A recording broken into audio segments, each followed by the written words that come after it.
남의 소유를 소중히 여기고 배려하라. 남의 소유를 소중히 여기고 배려하라라는 제목으로 우리 말씀을 나누도록 하겠습니다.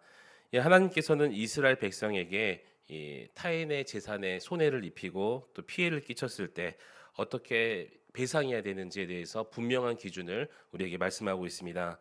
먼저 다른 사람의 소나 양을 훔친 자가 잡혔을 경우에 말씀하고 계시지요. 훔친 가축이 살아 있다면 2배로, 또 가축을 팔았거나 죽였다면 소는 5배로, 또 양은 4배로 배상해야 된다고 말씀합니다. 만약 훔친 자에게 배상할 능력이 없다면 자신의 몸을 팔아서라도 갚아라라고 말씀을 하시지요.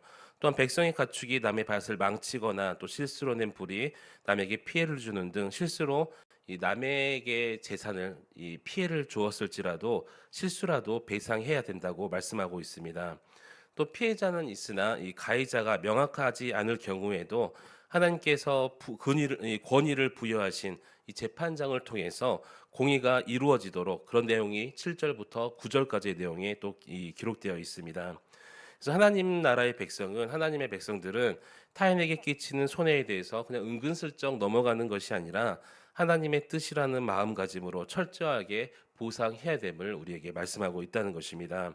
그래서 오늘 본문을 통해서 내 것만 소중하다고 여기고 내 것만 움켜쥐고 사는 것이 아니라 다른 사람의 것도 소중히 여기면서 배려할 수 있는 저와 여러분이 되시기를, 그런 하나님의 백성이 되시기를 우리 주님의 이름으로 간절히 축원합니다. 이 뉴스를 보면 손해를 입고 또 손해를 끼치는 관계 속에서 법적인 분쟁들이 일어나게 됩니다. 또 요즘엔 층간 소음이라고 해서 뭐 윗집 사람들과, 요즘엔 벽간 소음도 있다고 해요. 옆집 사람들 간에 이런 분쟁들이 일어나지요. 심지어 사람이 죽기도 합니다. 교통사고로 인한 법적 분쟁, 또 계약을 지키지 못해서 일어나는 분쟁들, 부동산 문제로 일어나는 법적 분쟁 등, 하지만 이렇게 계속되는 법정 분쟁에 대해서 우리는 크게 관심을 갖고 있지 않습니다. 왜냐하면 그 문제가 내 문제가 아니기 때문이죠. 그러나 우리가 오늘 본문을 읽고 묵상하면서 깨달아야 될 것은 우리 인간들 사이에 불가피하게 이러한 분쟁들이 일어난다는 거예요. 우리에게도 일어나죠. 나에게 분쟁이 일어나고 손해가 발생하게 된다면 우리는 눈에 불을 켜고 그 손해를 어떻게든 메워보려고, 또 그 손해에 대한 보상을 받아내려고 이렇게 난리를 치고, 또 때로는 고소하거나 법적인 분쟁도 불사할 것입니다. 그런데 기독교의 최고의 가치는 하나님 사랑 그리고 이웃 사랑이라고 우리가 그렇게 고백을 하죠. 하나님과 이웃 사랑의 가치를 잘 말씀하고 있는 것이 바로 이 십계명이라는 계명인데, 1계명부터 4계명까지는 하나님의 사랑을 말씀하고 있고요. 또 5계명은 부모의 사랑에 관해서, 또 6계명부터 마지막 10계명까지는 이웃 사랑에 대해서 말씀하고 있습니다. 10계명에 보면 8계명에는 도둑질하지 말라고 적혀 있고, 또 10계명에는 내 이웃의 집을 탐하지 말라 이렇게 기록이 되어 있어요. 뭐 도둑질이나 내 이웃의 집을 탐하는 문제가 우리 일상 가운데 아주 빈번하게 일어나고 있음을, 흔하디 흔한 것들 중에 하나이기 때문에 우리와 이웃 간의 이 관계를 거룩하게 하기 위해서 주신 하나님의 계명임을 여러분 믿으시기 바랍니다. 우리는 그렇죠. 거룩하기 위해서 신앙생활을 하고요. 또 거룩한 삶을 위해서 신앙생활을 우리가 잘하고 있다고 생각하지만, 이 거룩한 삶의 본질이라는 것은 그렇게 우리가 주일날만 예배의 자리에서만 거룩한 것이 아니라 우리가 살아가는 일상 속에서도 우리 삶이 거룩해야 된다는 것입니다. 아주 중요한 문제입니다.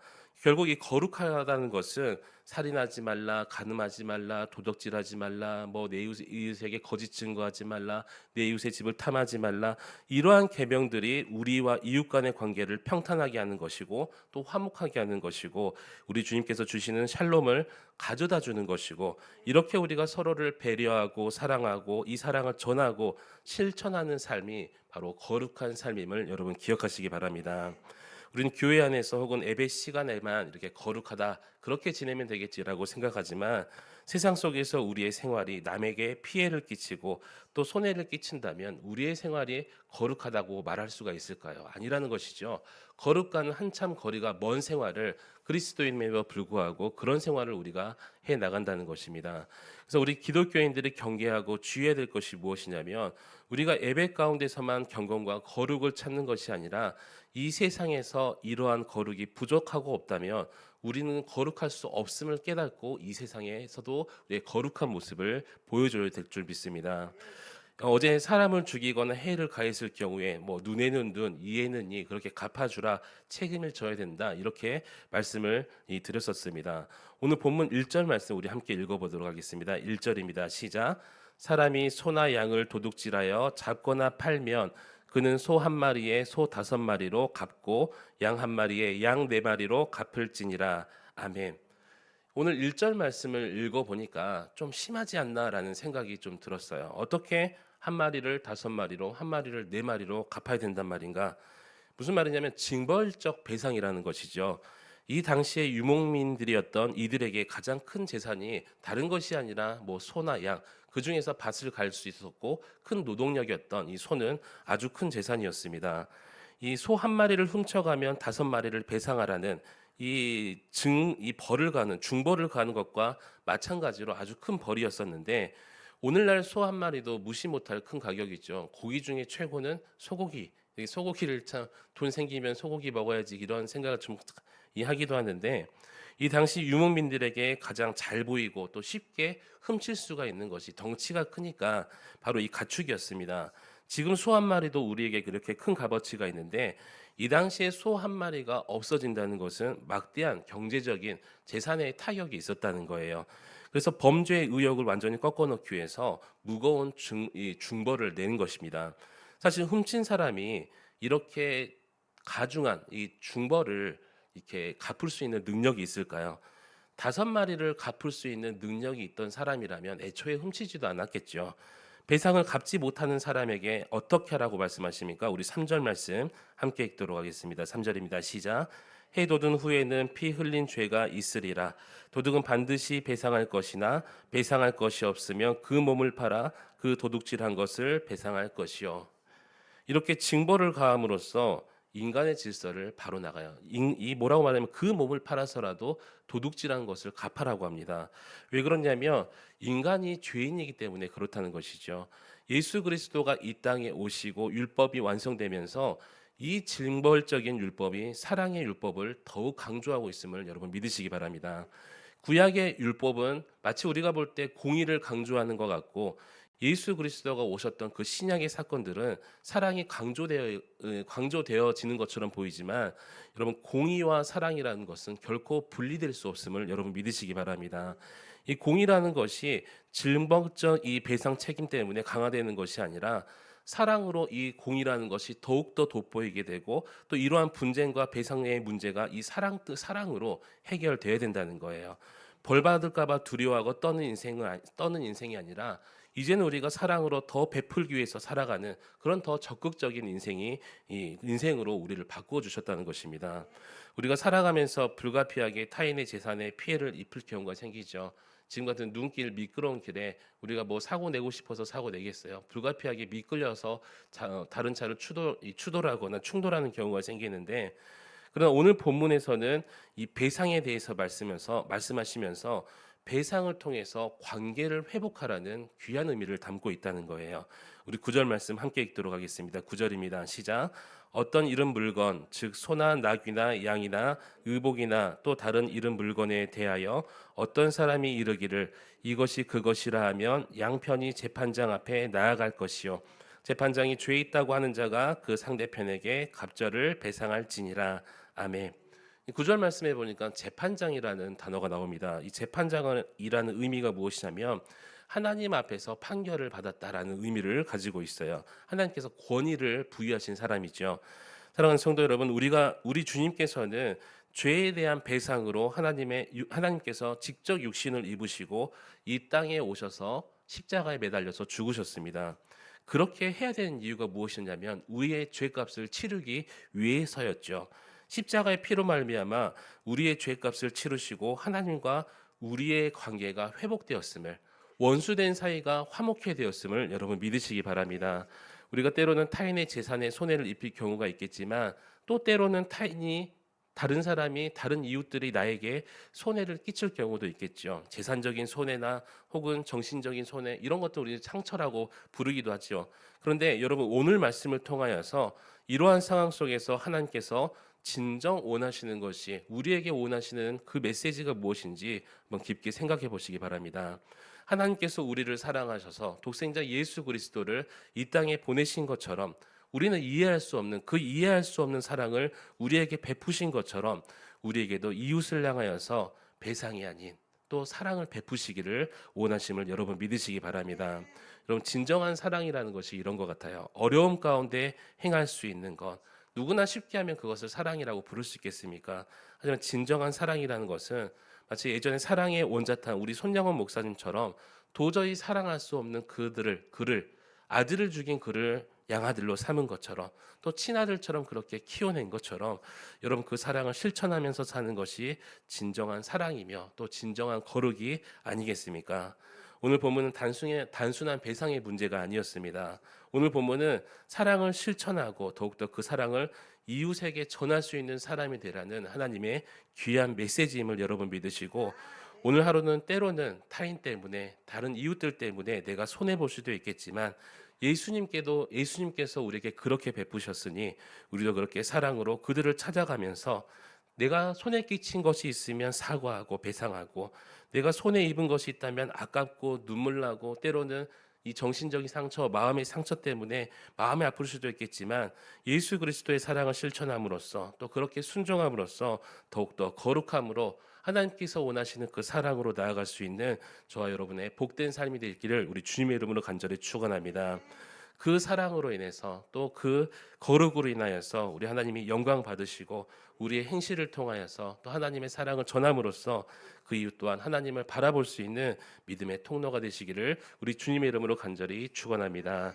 오늘 이 시간 기도하실 때 우리 마음속에 있었던 억울함이나 타인에게 받았던 이런 손해들 또 우리가 주었던 이런 이 손해들이 있다면 다시 한번 말씀으로 돌아보게 하시고 공의와 사랑을 동시에 실천할 수 있는 우리가 되게 해달라고 때로는 손해 볼 수도 있겠지만 예수 그리스도의 사랑으로 우리를 충만케 하시며 또 예수 그리스도께서 우리에게 갚아주실 줄 믿고 또 그것을 위해서 우리 말씀 붙들고 주님의 이름을 한번 부르시면서 간절히 기도하며 나아가시겠습니다. 주여 하나님 아버지 감사를 드립니다. 오늘도 우리에게 귀한 말씀을 허락하여 주시고 이렇게 또 말씀 붙들고 아버지 하나님께 부르짖게 하심에 감사를 드립니다. 아버지 우리가 살아가면서 아버지 세상 사람들의 또 타인의 이웃에게 아버지 우리의 손해를 끼치며 때로는 손해를 입을 때도 있습니다.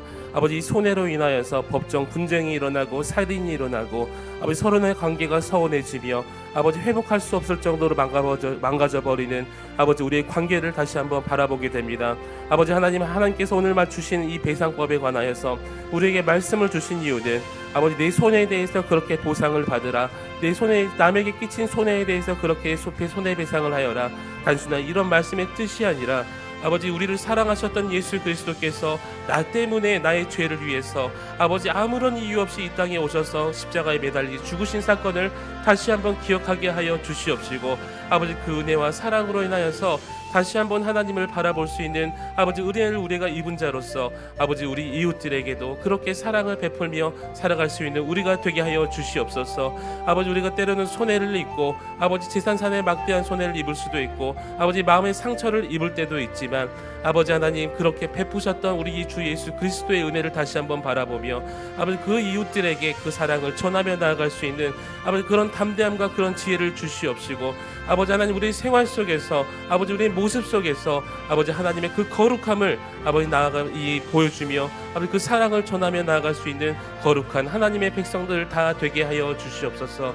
아버지 때로는 손해 볼 수 있지만 주님께서 갚아주실 줄 믿습니다. 아버지 때로는 억울할 수 있지만 주님께서 그 마음을 어루만져 주실 줄 믿습니다. 아버지 우리는 예수 그리스도로 충분하고 만족하오니 그렇게 살아갈 수 있는 믿음과 거룩함을 우리에게 허락하여 주시옵소서.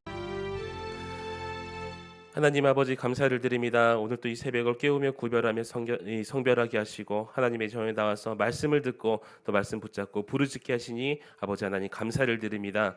아버지 하나님 오늘 주신 말씀처럼 아버지 하나님 우리가 배상과 또 우리가 이 손해 본 거에 대해서 다시 한번 그것을 되돌리려고 이렇게 발버둥 치며 사는 것이 아니라 아버지 하나님께서 그 상황을 우리에게 주심은 이웃에게 사랑을 베풀라고 주시는 메시지이고 상황인 줄 믿습니다.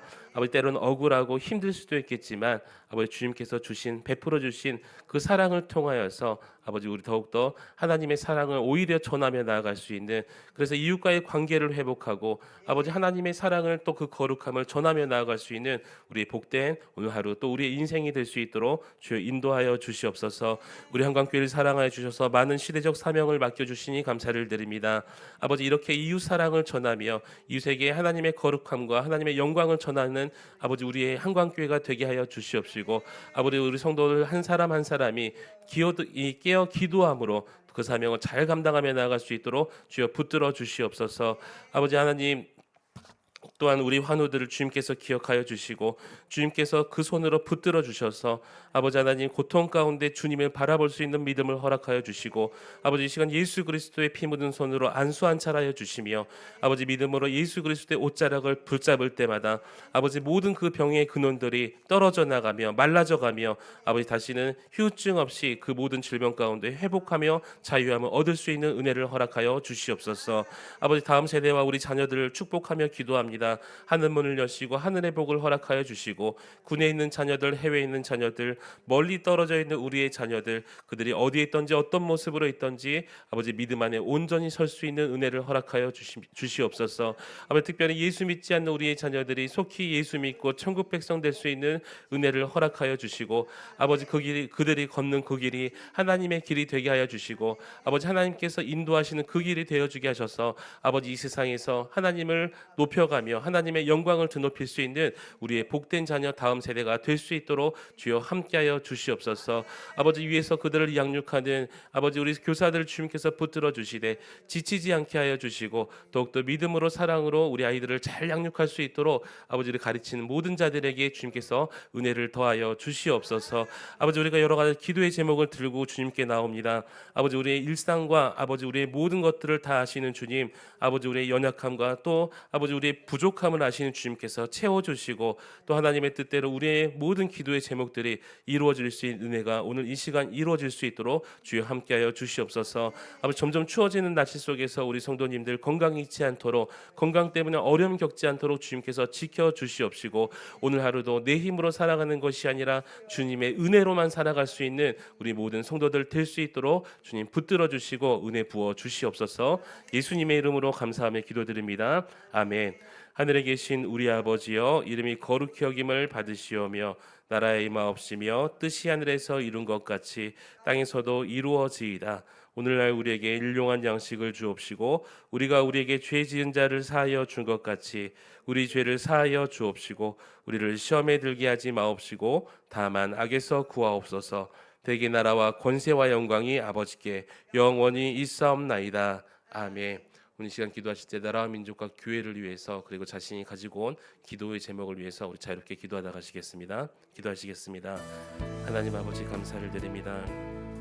복된 하루 우리에게 열어주시고 또 하나님을 위해서 하나님의 영광을 위해서 살아갈 수 있는 은혜를 오늘 또 허락하여 주시니 감사를 드립니다. 오늘 주님을 붙잡고 의지하며 나아가는 우리 모든 성도들과 주님 함께하여 주시고 은혜 베풀어 주시고 또 능력 더하여 주셔서 오늘 약한 이 세대를 살아나가며 아버지 범죄치 아니하고 하나님께 거룩한 백성으로 구별되이 살아갈 수 있는 은혜를 우리에게 허락하여 주시옵소서.